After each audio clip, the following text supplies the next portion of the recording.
Les grands chantiers, les HLM, c'est surtout Diamniadio, notre chantier de prédilection.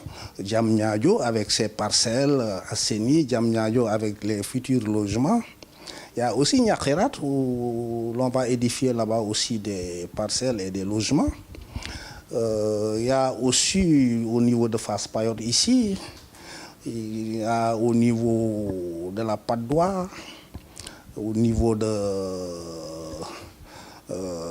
Centenaire, Gibraltar, Gibraltar 1, Gibraltar 2. Donc on a assez de chantiers quand même ici à Dakar et à l'intérieur du pays. Donc pourvu qu'on les finisse rapidement et qu'on livre ça aux Sénégalais.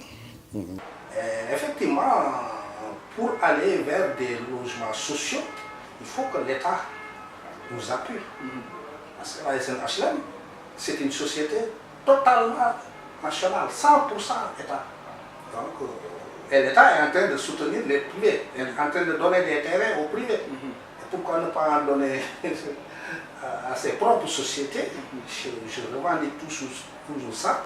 On va par nos propres moyens, on se débrouille, on a l'expertise, on a le courage, on a la volonté politique. Donc c'est ce qui nous pousse jusqu'à présent à tenir bon, à tenir comme on doit le faire. Et à notre niveau, il n'y a pas de tension financière, Dieu merci.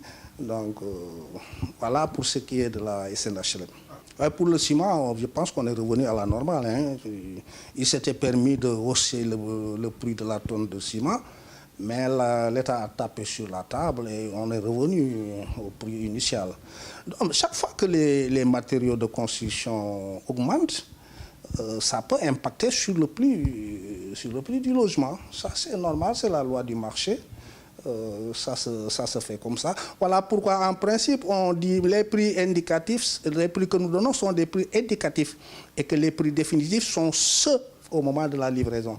D'ailleurs, on doit mentionner ça même sur nos papiers de conditions d'acquisition pour avertir déjà les clients qu'on a dit ceci, mais ça peut augmenter au moment de la livraison si, entre-temps, les matériaux de construction ont bougé.